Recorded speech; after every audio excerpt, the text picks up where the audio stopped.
can't hear you. It's not on. Oh, it's on now.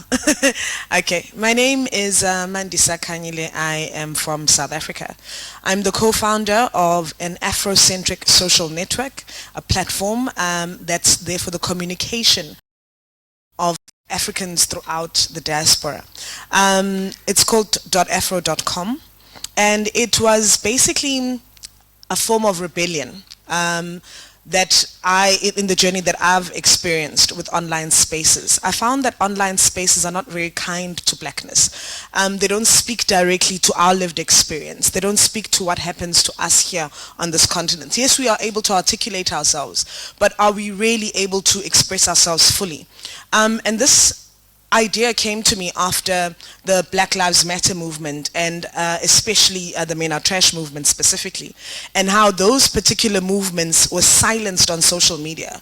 We were bullied via algorithms on social media, and we actually essentially took the activism that we were supposed to be using these online spaces for, and we were silenced. And I said, I refuse to be silenced. Why do we need to use a platform, and I'll call it a white platform, in order to articulate what we need to get out there? So I said, okay, why not have a fully black-owned, black-run African social network? And that's what .afro is. So that is how I got into this. I do not come from a science and technology background at all.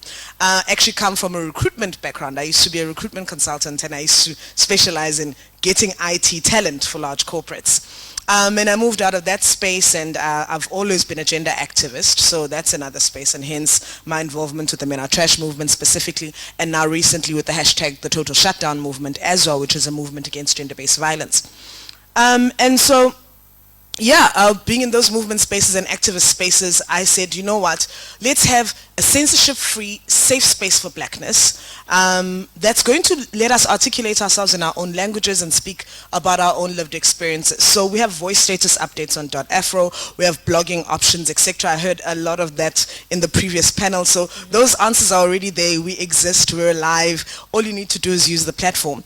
And in terms of the experience that I've had, it's been a rough journey. It hasn't been an easy one. In terms of funding, we have struggled like nobody's business there. There's just not that many funders that are willing to take that kind of risk because there's such big players in the markets. There's the Instagrams, there's the Twitters, there's the LinkedIns. So what makes us different? What makes users want to come to us? What is going to make us the next big thing? And those are the questions that you'll have. And so even when we've approached funders, etc., they're like, we'll talk to you once you've reached above 50,000 users. We'll talk to you once this has happened. We'll give you corporate sponsorship once you've proven yourself in this particular space. And it's difficult, obviously, because also we need to get the knowledge out there. We need to let people know that we exist. How many people in this room knew that there was a .afro? Exactly.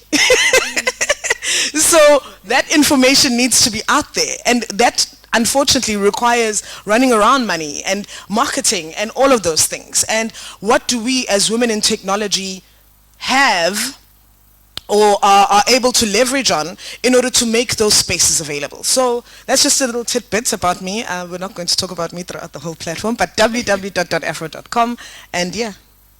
Great, thank you. Mame. My name is Aminata, and I'm from Senegal. And I gotta say that my journey through STEM has been a mix of, well, very supportive parents, curiosity, a passion for this often too complex journey of finding answers, but also a shift, a turning point that happened when an organization came to my school to teach girls how to do coding. It's an organization called Jig Tech Hub, in which I volunteer for 5 years now. And what they did was more than teaching me how to write code on a black screen. It was more about learning design thinking, risk-taking, and just taking a chance to make things happen. And then I continued my studies and ended up in engineering school, which is what I'm doing today in telecommunications. But I like to think about STEAMD as not only the math and the engineering part, but also the arts and design part. The very first established company that I've worked on is a fashion brand, and I have the pleasure to have the best business partner I could ever dream about, aka my mom. Well, it's a bit tough some days. And we people who know the brand are able to tell me that they can recognize when my mom designed something, when I designed something, and when we co-design clothes. They say my mom have this very different way of telling her story of womanhood through clothing. For her, clothes that women wear every day are just to magnify them, because no matter what they've gone through, they always have this ability to keep their head up. And that's the lesson she's learned. Well, she's gone through a lot. I haven't. So my story with design and clothes is more about a rebellion and a journey of finding myself. So clothes like this one today are maybe the most visual representation of design means to me. When I stand up, people see a dress, a classical woman attire, but I can confidently walk into my pants if I want to, because that's how endless possibilities design offer to women.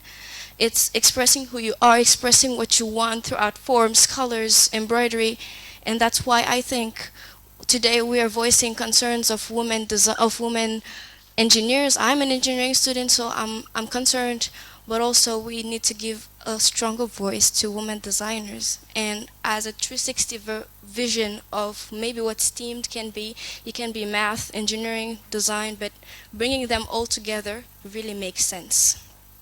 Awesome.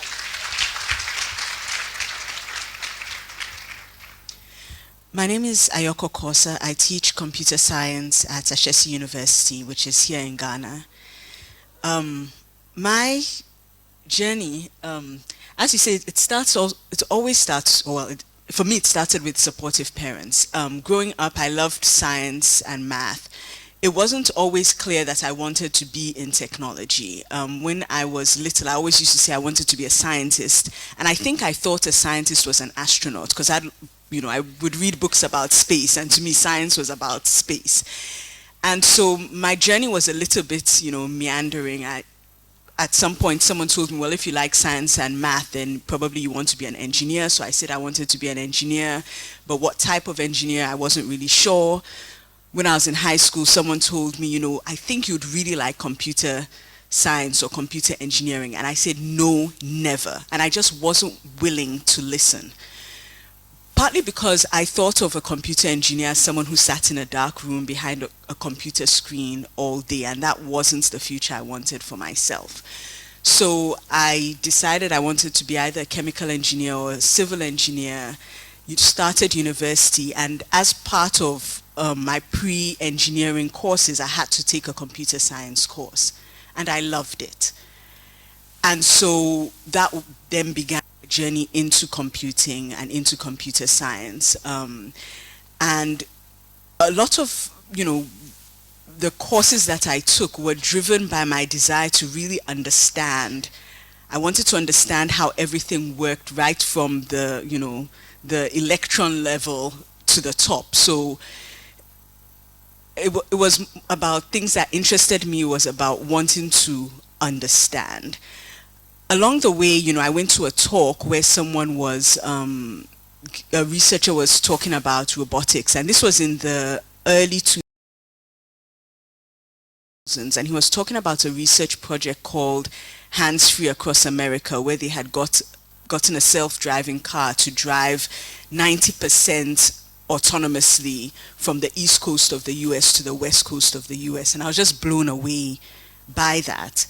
And I said, what, I want to understand more about that. I think that's what I want to do my graduate work in. So that's how I ended up doing my PhD work in robotics and artificial intelligence.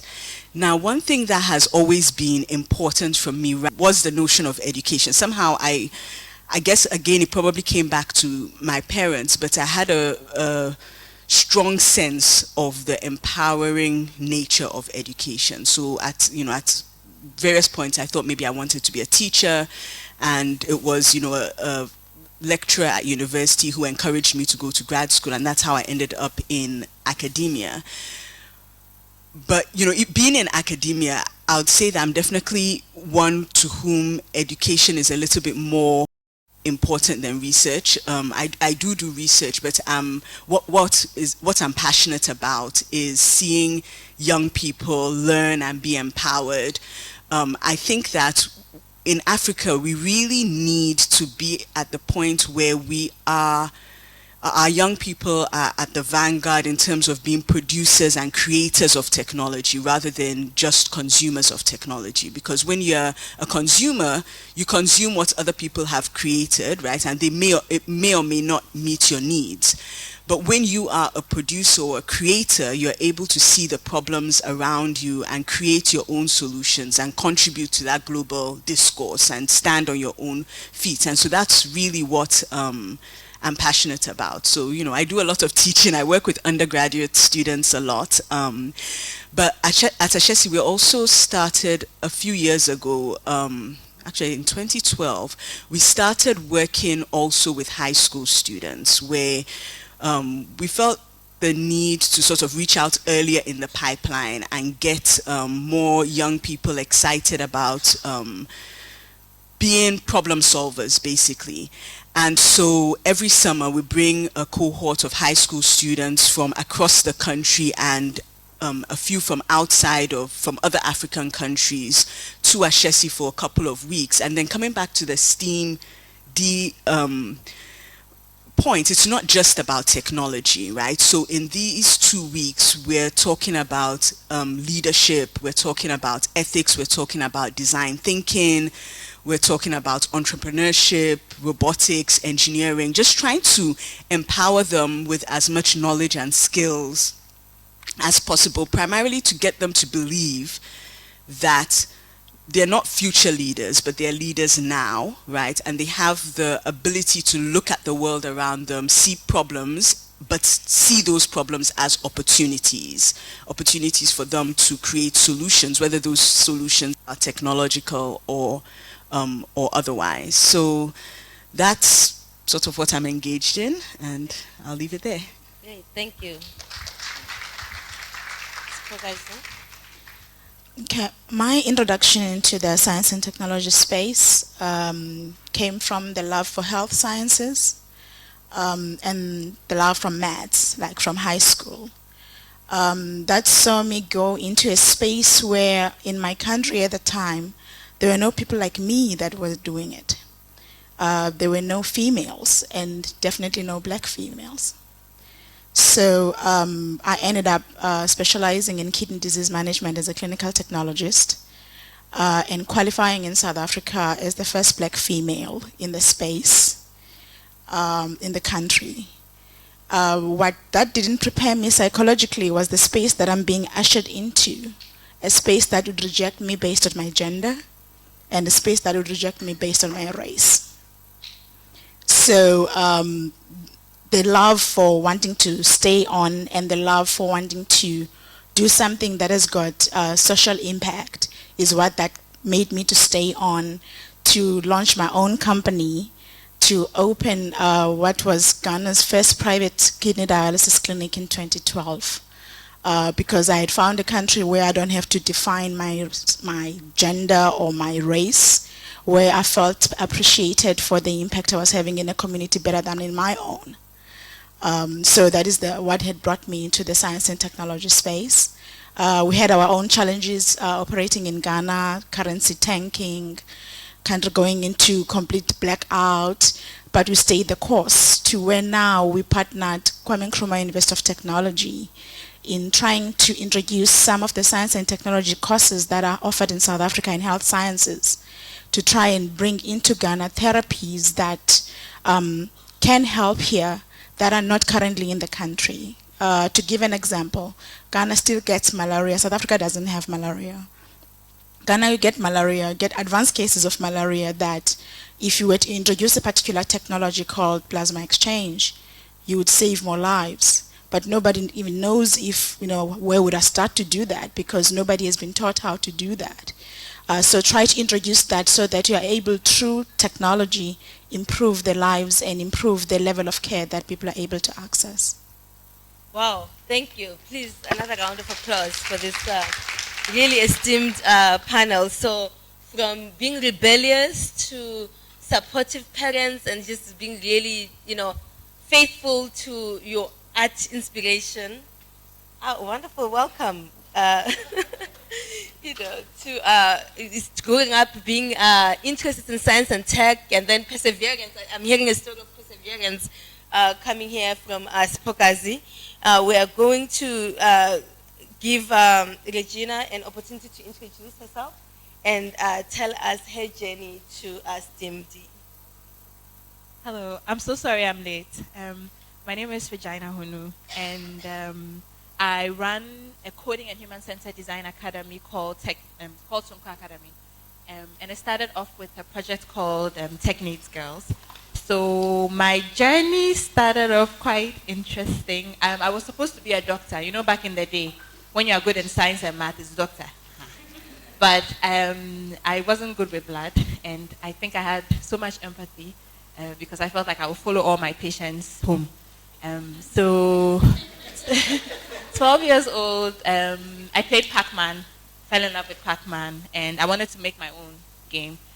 But then I learned that you had to learn how to code, so I decided to study computer science, and I went to Ashesi University, and one of my lecturers is Professor. So graduated computer science. I worked in 3 organizations, 2 international banks. I was the only female in the IT department. As you can imagine, I went through all kinds of discrimination, stereotyping, sexism, everything, name it, I went through it.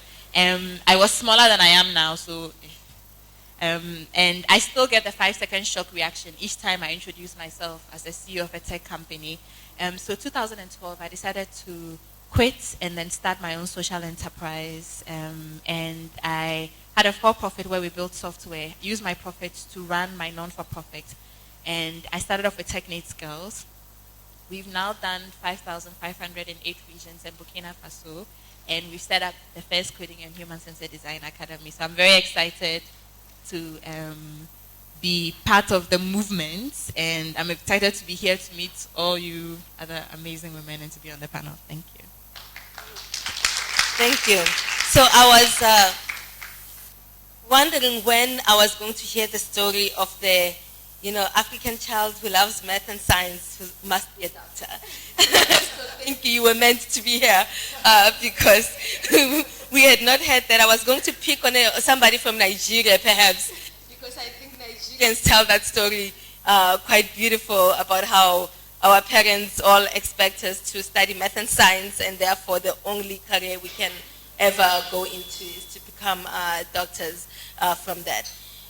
Do we have you have mics on your tables? I would love to hear someone from the audience who can tell us their journey to here, to being at the summit, from a non-STEM background. Humanities, arts. Can we hear from someone who hasn't shared with us in the last day and a half?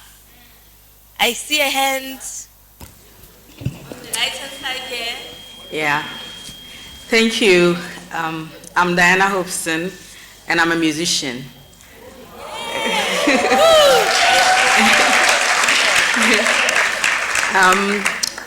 I realize that the whole world has gone tech, and so despite living as human beings, we need to skew our mind to live online. And so when it came to sales and marketing in terms of music, I realized that technology has made it that whether you like it or not, you need to put your music online and market yourself as well. The business of music in Ghana is a bit funny because people who got involved were people who were not really passionate about music, but business people who have money, and maybe they will see a relative and decide to push the person. And so proper management was not so much. I happened to have a husband who was crazy about my talent and pushed me to the limelight, but it was short-lived. So at a point, how do we get the music going? And most of the people in the industry were semi-literate. So technology and online was no-go area. And then we had the youth coming in the young guys, most of them doing hip life and stuff, going online.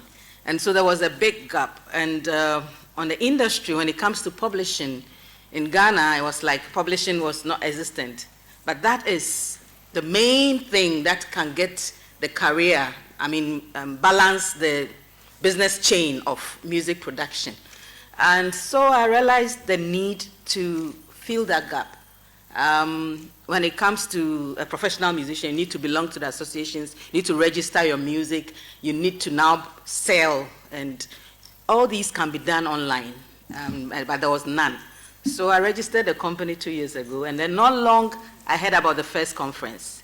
So I attended. And welcome back. Thank you. I learned a lot. I got on Wikipedia through that conference. And I'm here this time again, learning more on Wikipedia, and hearing from everybody here gives me more encouragement to continue with work online in terms of marketing music, doing registrations and stuff like that. Awesome. Thank awesome. you. Thank you.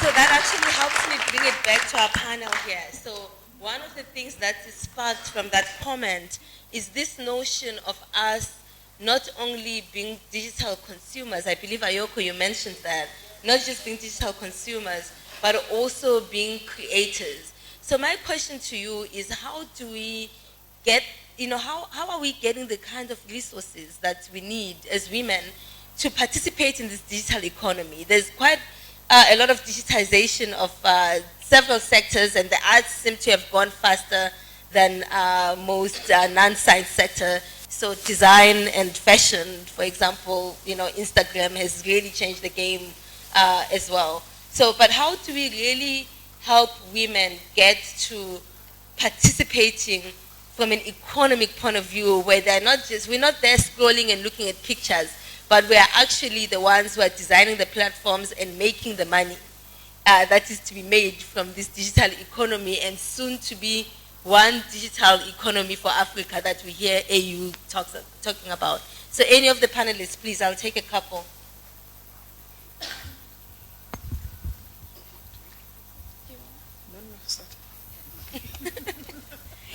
Aminata, I think you've been chosen. So thank you. I want to talk from a content creation side, where we need to find more women telling stories of other women online. I was looking at a website giving the 30 most influential women creators on the internet, and it happened to have one African woman, and she was 39th, and she was Kenyan. And I felt, where are the other women creating? Where are these women sculptors, fashion designers, or software designers, or whoever they are? And I just found out that sometimes they do great work, but they just don't put it out there to the world. Yesterday when I came, first thing that I noticed is most of the people taking the pictures here are women. And I was super happy about that. And when I look back at our photography/videography environment in Senegal, the more famous people, the ones that you see under the spotlight, are men. And the few women who go to the photo walks could take the great pictures, who tell the super great stories of the women, sometimes don't getting out there. And we need to understand something is that we need to create those platforms where they feel free to put out their stories, because we can all look at the same thing, but we all see the world through different lenses. And these photographers can tell you, once you change the lens, you change the way you see it. It can be fisheye, the focus can change. And from a point of view of a male, if he's filming something and focusing on something on the picture, and y'all can see when you're taking a picture, the picture is not in focus, you focus it to something, right? To something that is important to you. Same as photographers, as designers, when you have something in focus as a female, it can be really different from your male colleagues. And we need to stress on really creating those spaces where where we can interact and create and put it out there. Or better yet, use the existing platforms, social media, Instagram, Facebook, all those places where creators actually put their work out there. And I really insist on that work of female creators, because we don't see much of them. And I believe that the stories that we need to be told about ourselves can only be told by ourselves. Wow. So you actually also mentioned something that I picked up quickly. You said women telling other women's stories. Yes. And it brings us back to a question we had in the earlier panel around how we as women also support each other in these spaces. So it's not just about promoting yourself, it's also about being able to promote others who are in the space. And I think that the Wikimedia Editathon will do that for us this afternoon when you start creating profiles for one another, so we can leave here with profiles of everyone here. So one other question for the panelists. I mean, we have this picture and idea of what someone in technology or in science looks like. We even have words like geek, you know? So, and I'm looking around, it's not, none of, in fact, throughout the room, no one has really stood out for me in terms of, you know, being this geek profile that we come with. When do we begin to change that? So that women who come, the generations that come after us, are not still feeling the need to, you know, live up to this geek identity. And I'm more interested in how are you changing that yourselves in the spaces. I know sometimes you have to show up the way they expect you, but how do you switch it up once you're there so that we begin to redefine what a woman in science or a woman in technology looks like? Let me start here with Regina. So I think that first, something that would have been extremely powerful would be to bring young girls to just this session to see this, you know. Yeah, just, oh, awesome. To see this. This is blowing my mind. I don't think I've ever been in a space with so many women. I'm just sitting here thinking, wow, like, I mean, and this would, like you said, nobody stands out as, you know, geek. I'm like checking out styles, hairstyles, fashion. Nobody. I don't think I would ever walk in and see any of these women and think, you know, so we really need to present more of these role models. I think they need to be more visible, you know, to young girls to change that narrative. I also just wanted to quickly comment on the creating and, you know, having women create technology. And, you know, for us, you know, there's a program that we do called Women in Digital Skills, where it's bringing women from the informal sector, because we think that it's important that they also bring their voice to the creation. And there's another really cool project that happened where women taught children from women in the market using Minecraft to create safe spaces for children in the marketplace. So they use Minecraft to redesign the markets to create safe spaces so that the kids, well, the head porter kids, you know, when their mothers are doing head potting stuff, or their mothers are at the markets, there are safe spaces where they can play within the market. And this was a really cool way of getting women to also be part of creating, you know, and designing how they were using Minecraft to do that. So if we get more women from different sectors to use technology to affect the space that they are in, you know, they will be more inclined to create more technology. So I think we just need to make as much noise. I wish we could have streamed this live on. It is. It is, really. Where is it? Oh my goodness. Like, facts, yeah, we should. We just need, yeah. Does anyone else want to take that? Unless you want to fess up that you were considered a geek. Sorry. Okay, as I said, with regards to me not coming from this background at all, there is that perception that as a woman in this particular space, there's a way that you should behave, a way that you should look. You should be in a cordial type of know your vibe, and me specifically being the rebel, loudmouth rebel that I am, I don't necessarily fit into that stereotype. When you look at me like, oh, she runs a technology company, okay. I just expect, you have certain expectations, and I think it's important for us, and as you were saying, to bring our daughters into these spaces. To bring young women into these spaces. There's so few of us out here in general in the wide world. We're surrounded by boardrooms filled with men, and we need to create a dialogue to young women that you don't necessarily need to go through this particular pathway to get here. But if this is something that you're passionate about and this is something that you feel for, you can also achieve this as well.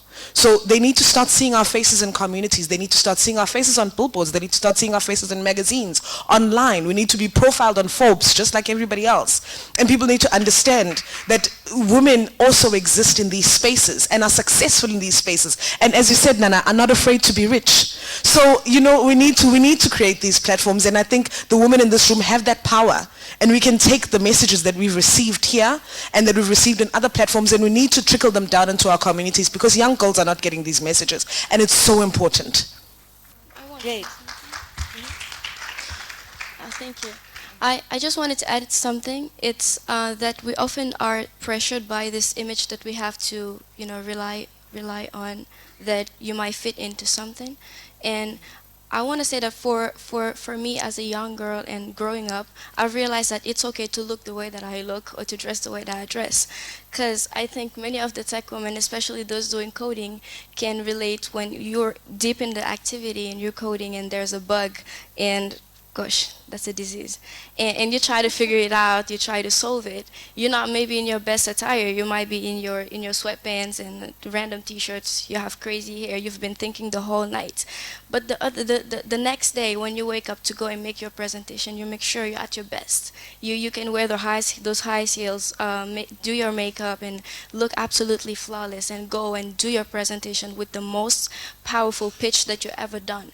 But being that same person at the same time, you know, dressing up super well or just being a geek in your bedroom or wherever you want is okay. And I just think there's no standards that we should give to girls, like look like this or look like that, because there's enough pressure on their shoulders in society. Thank you. You have young people that you are training at the university, so please, let's hear from you. I think one thing that sometimes makes young girls or young women perhaps not want to go into technology might be because maybe they don't have the sort of innate love for its own sake, and they feel that if they don't feel that way, then maybe they don't have a space, a place in that space, right? So for example, you know, when you talk to most young people coming into university, the first year students don't actually know much about what computer science is, and that's true both for young women and for young men. But when you ask those who say they want to do computer science, sort of why do you want to do computer science, many of the young men would say things like, oh, I like computers. And that's because maybe they had exposure to computer games and things like that. And so they, oh, I like computers, I think I want to do computer science. And the girls, maybe not having been, you know, gamers and things like that in high school, feel that, oh, I don't particularly like computers, so maybe I shouldn't do computer science. I want to do something that would impact the world more, impact society, impact people. And one of the things that we need to do is sort of erase that notion, that you go into technology because you have a love for it for its own sake. It's a tool. It's a tool to impact the problems that you care about, right? So if you have a passion for fashion, if you have a passion for education, if you have a passion for healthcare, whatever it is you have a passion for, technology is a tool that can make it possible for you to have a significant impact. And when we really market that idea, both to young women and to young men, right, I think we'll have a much wider variety of people going into technology because they realize that they don't to fit, you don't have to be someone who just loves technology because of technology, right? I mean, I have a car. I don't love my car because it's a car. I love it because it can get me from one place to another, right? But there are many men who love a car because they love their car, right? And I think it's important to just recognize that, hey, these are two different perspectives, right?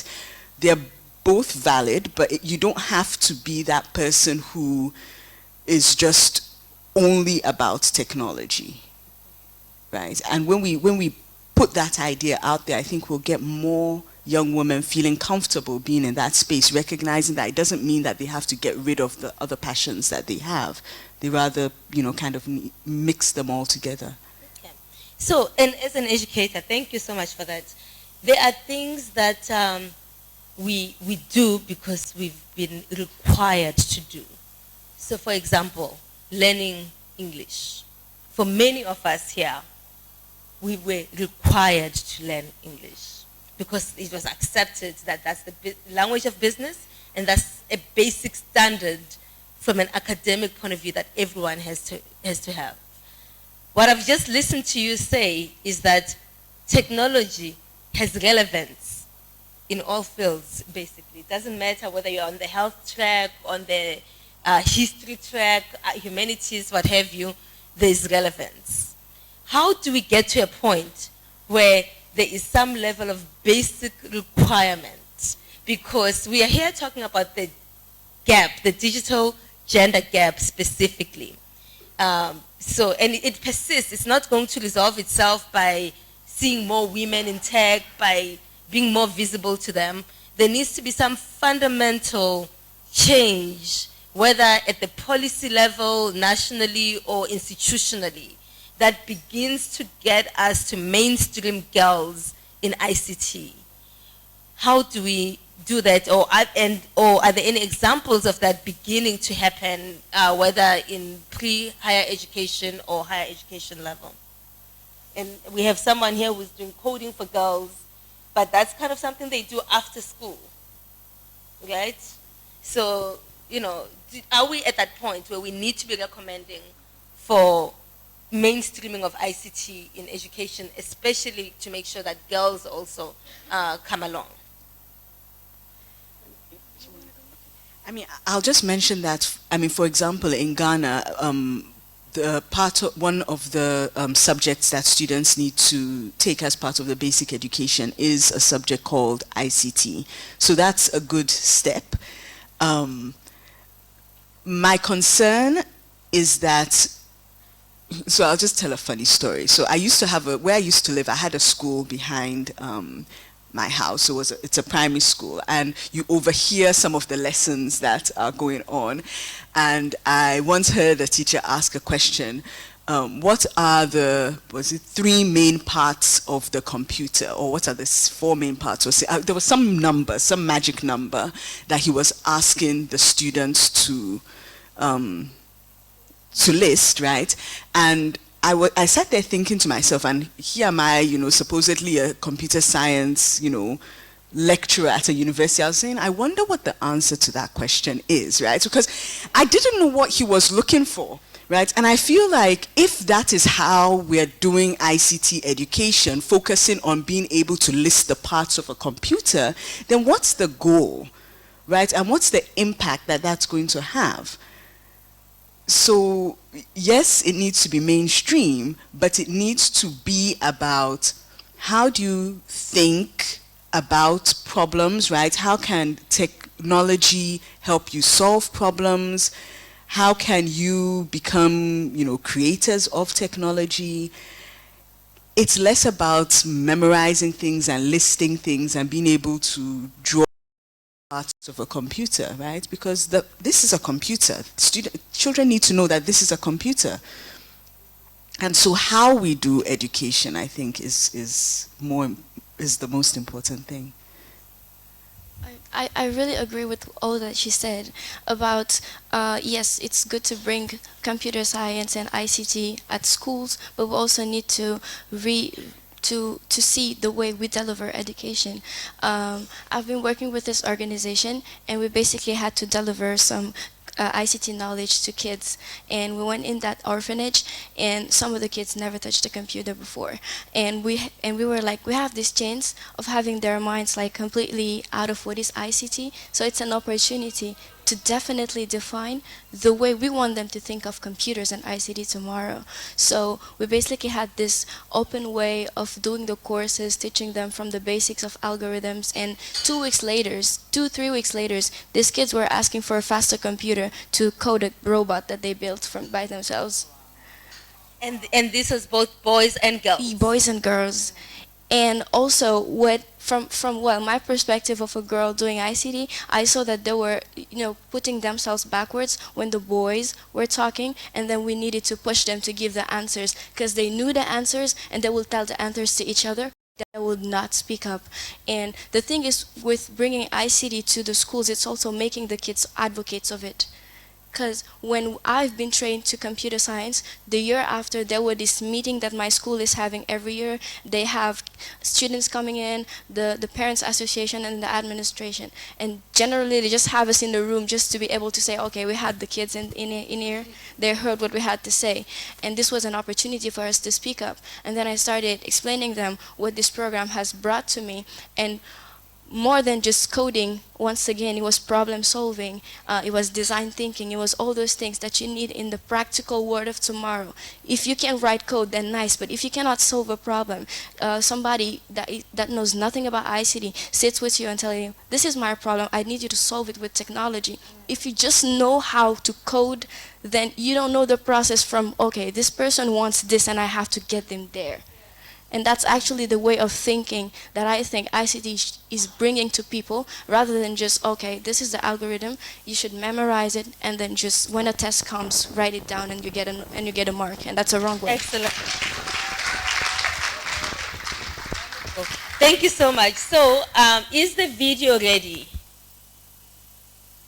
Tech team.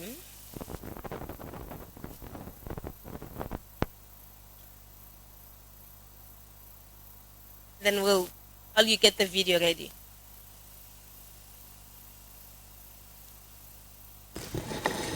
I just wanted to contribute to your question about the characterization of people that are in tech as geeks. I just want to challenge that. Is that African? I was trying to think of it like in my own language. What do we call a geek? I don't know if there's anyone who can explain what a geek is in their own language. I think that is a notion that is very Western. And then coming to your question about design, my first degree was in chemical technology. And I remember when I was in high school studying chemistry, we were doing phase changes. And the example that was in the textbook was on snow. That if you want to elevate the melting point, you add salt to snow, and then it melts at a higher degree, temperature. So I could not relate to it because I'd never seen snow.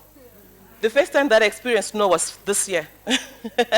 So you can just imagine. So I would like to challenge also in terms of curriculum change, the examples that we give in our subject areas in school, can they relate to our own African context? It can help to build up our students so that they can imagine their own context, their own environments, and as they are coming up with solutions, it's something that is relevant. And another thing is, I remember when I was growing up, my mother was teaching me how to prepare pap. We call it sadza back home. She would say, don't let it simmer for too long, because in our language, she said, like literally the veins would break. I thought it was funny, or I did not make sense of it until I started polymer science, and we're talking about hydrocarbon chains. So this is knowledge that we already have within us.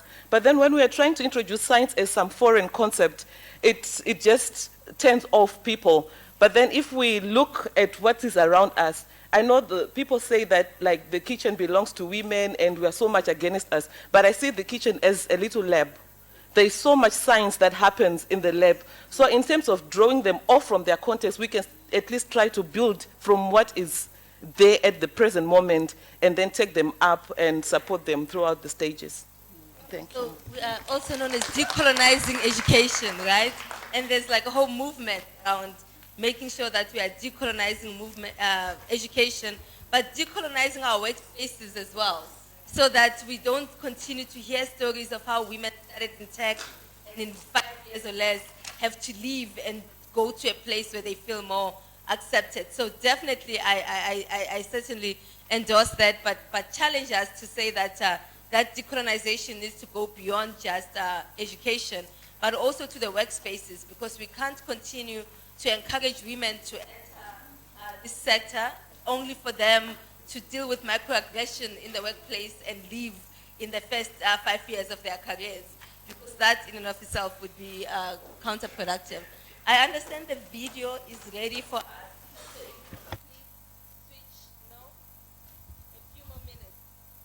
Regina, you had a comment. Just wanted to just add a follow-up to what you just said, because I've been thinking about how do we get critical mass, like how do we move the needle in terms of the women in this space.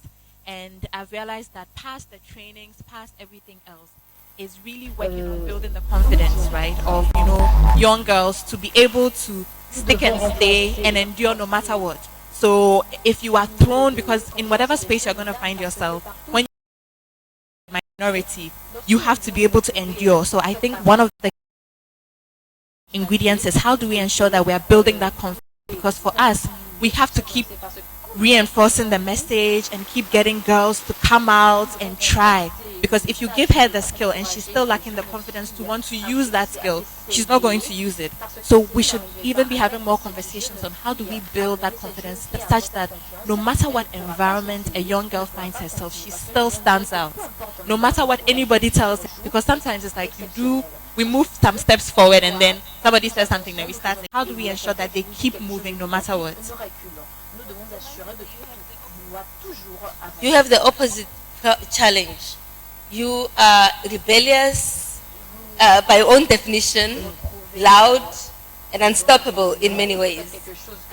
So for you, it's not the issue that you don't have the confidence to speak up when you're being rejected, but it's quite bruising.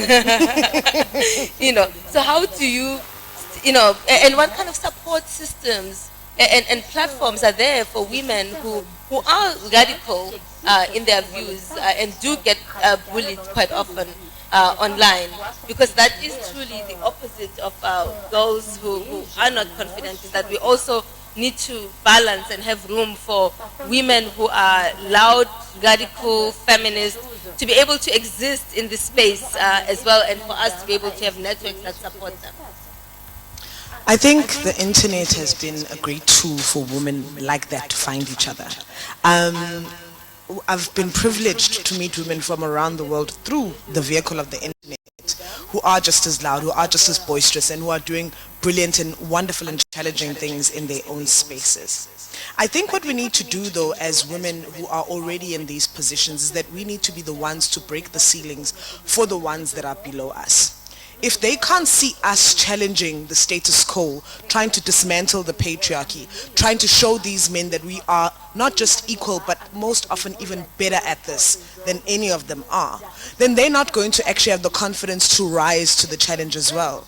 We need to make them confident in understanding that being a woman doesn't mean that you need to be docile and quiet and calm in all situations. You need to be able to stand up in a room toe to toe with anyone else and actually have your own inner strength. And you need to be able to use that in a way that, how can I put this? Thank you for saying that, because I might have.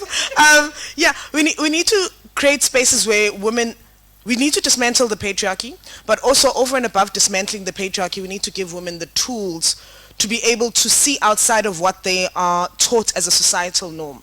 We had this discussion in our breakfast this morning that men are often better at pitching in business. When you pitch new ideas, etc., and you have pitch desks, they'll always come out tops because they're used to standing up and being proud and being okay to be in a room full of people and articulate themselves. Women are taught the exact opposite. You always need to cower down, have this particular, you mustn't look like you're too loud, you mustn't look like you all of those things. So we need to also have programs that we run to capacitate our girls and our women to say that this is what public speaking is. This is how you should look into a crowd. It's okay to stand up and be confident and walk around in a room and not mind what other people say and think about you.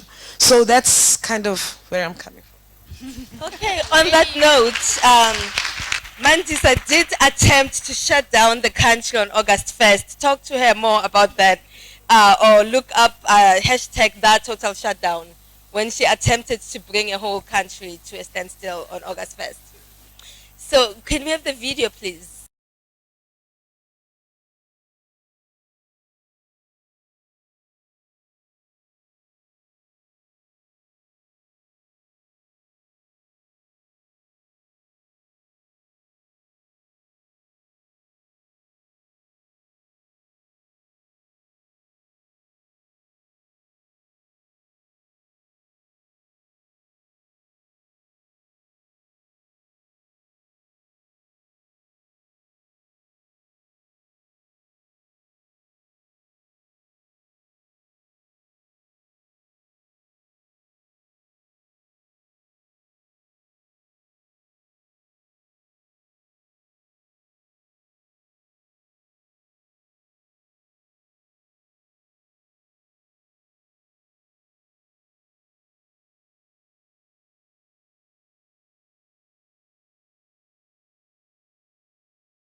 table.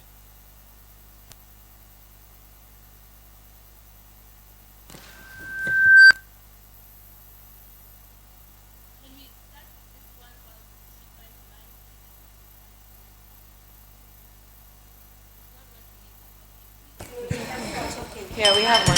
This is working. This one is working. Okay. Okay. Thank you very much, the panelists. I just have a few comments and questions. Initially, when we're in such sessions, there is a group of the minority we never address and talk about. But in Africa, it's something we deal with on a day-to-day. Where I come from, Uganda is rated one of the highest country with a number of refugees coming in from different countries because of the political instability, Burundi, South Sudan, name it. Now, if you've been to the grounds, you'll add, the one thing that I've always asked myself is, the girl child. I've been to these camps. You find girls, the best they can do is they've tried to put funds where the best they can do is hotel, restaurant business. They cook food, get food, and that's it. But then I ask myself, when in such a conference, we the tech women, we the people, I've heard someone talking about robotics, AGI, how are we going to come to a place where we bring these guys on board in terms of education? You will agree with me that when it comes to remuneration of teachers to such places, everyone will terminate their contracts because they can't afford to live in this tent. Their life of living is quite miserable. But I'm thinking of how can tech help to curb the level of illiteracy in these places. An example, can we have a collaboration of, say, Google gives, we have internet service providers, the telecoms, coming on board to sponsor. Then you have Microsoft giving computers. We have materials in terms of games. These guys are not necessarily playing games as any other child, but they're teaching them maths as they're playing. They're teaching them quiz questions, puzzle games. I don't know if you're thinking the same way I am. The other thing is, how do we leverage on the fact that we have tech, AGI, how do we sync the ongoing technology together with the level of standards of living for these people? Entrepreneurship. You find that however much we have all this happening, social media tax and all these things, how is the woman behind there? How are we, because we have a problem of middlemen. They tend to take advantage of the local women in the local areas. A good, they buy it cheaply at, say, 2,000 shillings, Uganda shillings, or $1. Then they come to Kenya and they sell it like $500. You find that the end user is buying it highly, yet the original person did not even benefit from whatever they were doing. How is tech going to merge that gap? How are we going to help these guys, more so the refugee guys, to come on board? Because actually by the time they leave the camps, they are too old to fit in any system of school. Some girls have already given birth. You really can't force them. But if we could find a way, as they're still in the camps, we find a way how we incorporate them in the system. They come out when they know something. And when they come out, there is a system also to take them on. You don't push them back to P1 because they are 16 years. They can't study with a 4 or 5-year-old. There is a way how we incorporate them to fit in the society. Thank you very much. Thank you. We had one other question here. Did you find a mic? Okay, please. My name is Erica. I'm from Burundi, but I live in Rwanda. And I happen to not be very techy like everybody here, but I found myself in technology because I run a children's center where I have to teach children how to use technology. And yeah, that's how I'm here. So one thing I have noticed as a person who is passionate about teaching, and I loved the comment that she gave us about technology as a tool. You know, many of us are thinking of it as a subject that we can introduce in school and bring it, and they teach you what a computer is and the parts and all the theories, and at the end of the day, you still don't know how to use a computer or how to run it. But one thing I have noticed, it's a comment, it's not a question, yeah, is that using it as a tool is a better way of introducing technology in education. You use it in every form, in math, in English.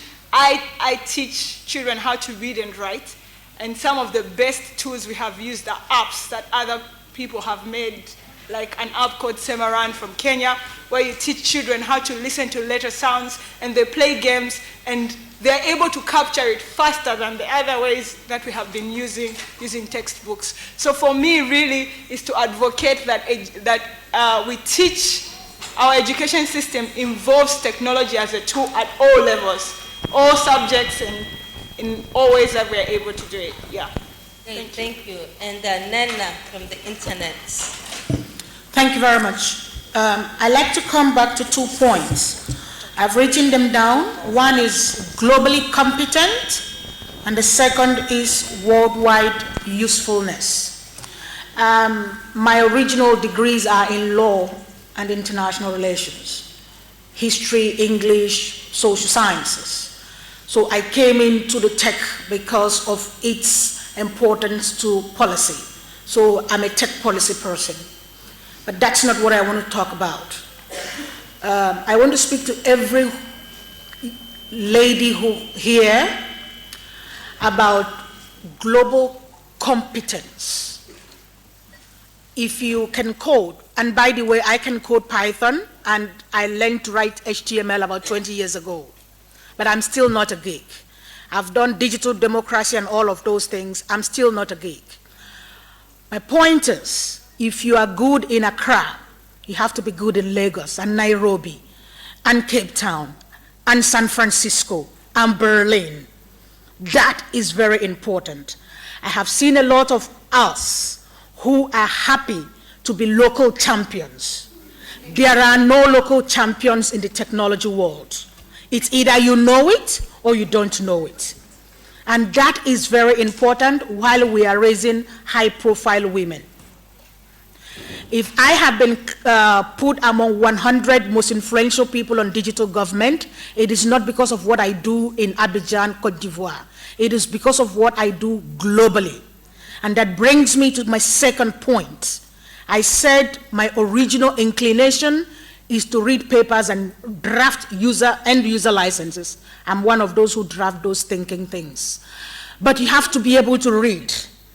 And my point is being worldwide useful. In other words, if you can't code, you can read. If you can't read, you can write. If you can't write, you can design. And technology needs all of us, especially people from the creatives. And that is very important. If we think that you need to know all the programming languages to be able to be a tech woman, then someone has told you a lie. So you have to decide, where am I needed the most? I speak Igbo. It is my native language. You wouldn't see me write my blog in Igbo, but I actually review for Google. I'm a UX person. So back there, you don't know this, but I read stuff in Igbo and I translate for other people. I mean, the things you code, I read them in my language, and that's how I can contribute, okay? So please, wherever you are, whatever you do, know that you can be a tech woman, because tech needs all of us. And whatever you do it very well.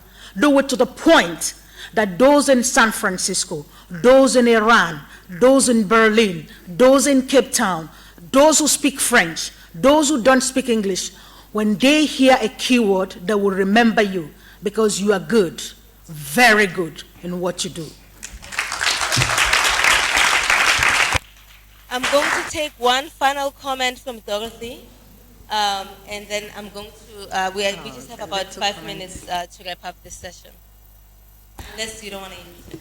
It just, this is just to follow up on what Nana said, that when we talk about excellence, we are not talking about restricting it to a national level. And when we talk about STEAM, one of the big issues that we have are the role models that we need to see. I was associated with an award scheme here in Ghana called MOBEX, which is supposed to be an African award scheme. And I realized that we don't have female companies, female-led companies winning these kinds of awards. So I want to encourage those of you who are listening to me. I pulled him here. Stand up, please. And nominate the companies for the award on the platform. You can meet with him afterwards.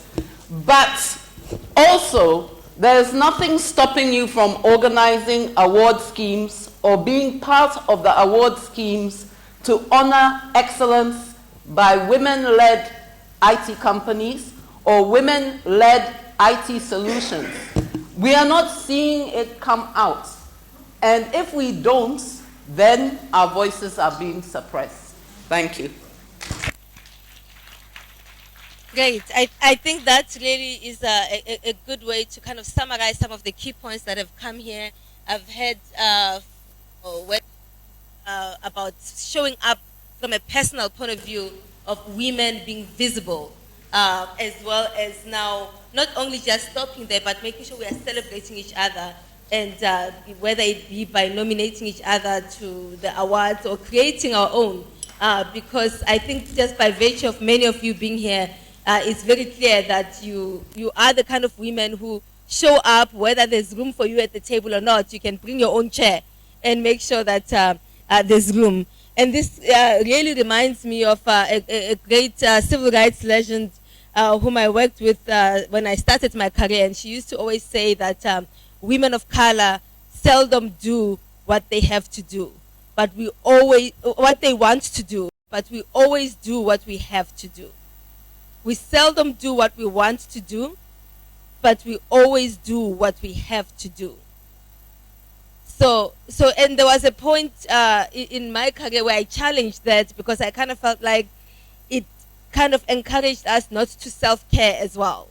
And so I listened to the speaker earlier, the panel before, that self-care is important. So I think our generation has that challenge to be the women who do what we have to do, but also we want to balance that self-care so that we are making sure we are taking care of ourselves as well as everyone, and not drowning in black tax. I'm not sure if black tax makes sense here, but those of you who come from countries that use the term black tax, the tax we pay that's not counted by government when we pay for our next door neighbor's school fees, when we make sure that our nieces and nephews have XYZ because their parents are unemployed. That black tax, important for all of us to pay it, paying it forward in other communities. But it's really important that we do that, we balance that with the self-care as well. I want to come back to our panelists and have us give us one round of conclusive remark. I'm really more keen in knowing how you show up differently in spaces, whether they are tech or, what is it that you do to show up differently than how you are expected in the room?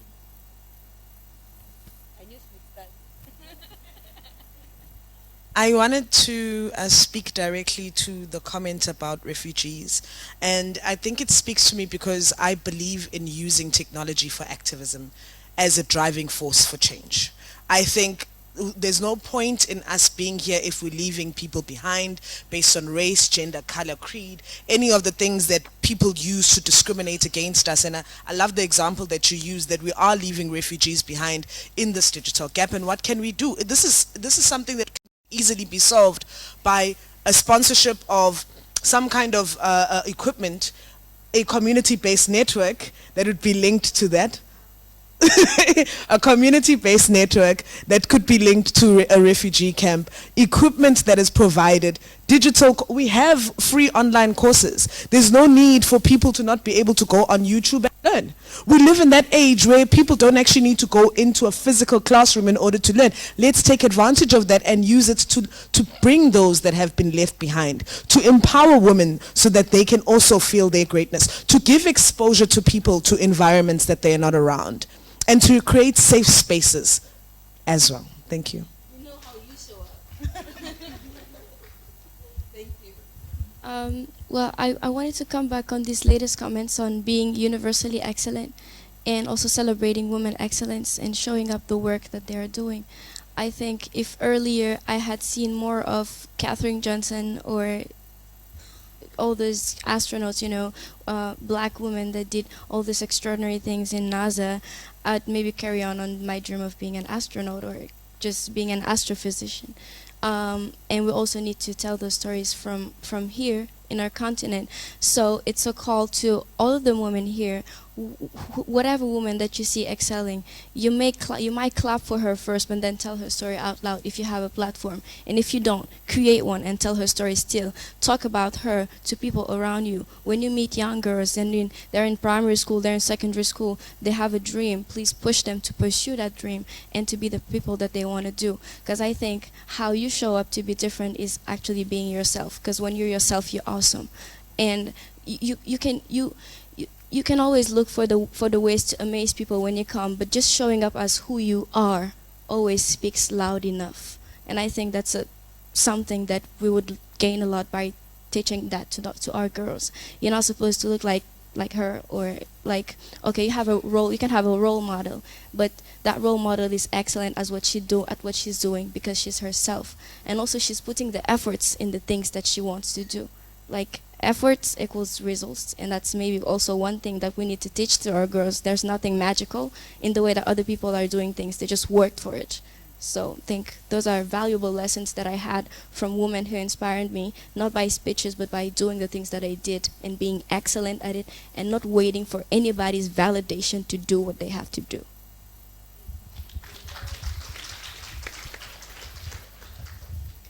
I think you took words out of my mouth in terms of just being yourself. One of the things that I've had to learn is to realize that it's okay to be reflective and actually think deeply about, okay, what is it that I think about this situation or this issue, and voice my own mind, not just say what people expect you to say. And to also be comfortable being me in terms of how I communicate. I remember when I was in some physics classes in university, I finally had an epiphany where I realized that my male classmates, right, who always spoke as if they knew exactly what the right answer was, would be having a group assignment, I would say, I think we might want to think about it in this way, right? And they'll say, this is the answer. And at first, the confidence with which they said that made me, oh, well, they must know what they're talking about, right? And after we had gotten it wrong a few times because they were so confident in their answer, I just realized that, okay, look, probably, men and women might communicate differently. The fact that they sound so confident doesn't mean that they have the right answer, right? But it also doesn't mean that I need to then behave like they do. I'm unsure, I will still say I am unsure, but I will also question how sure you sound, right? So being myself, communicating the way I want to communicate. I don't want to feel that in order to fit at the table, I have to communicate the way the people around me communicate. And just recognizing that and being who I am and being okay with being who I am, I think is one of the most important things.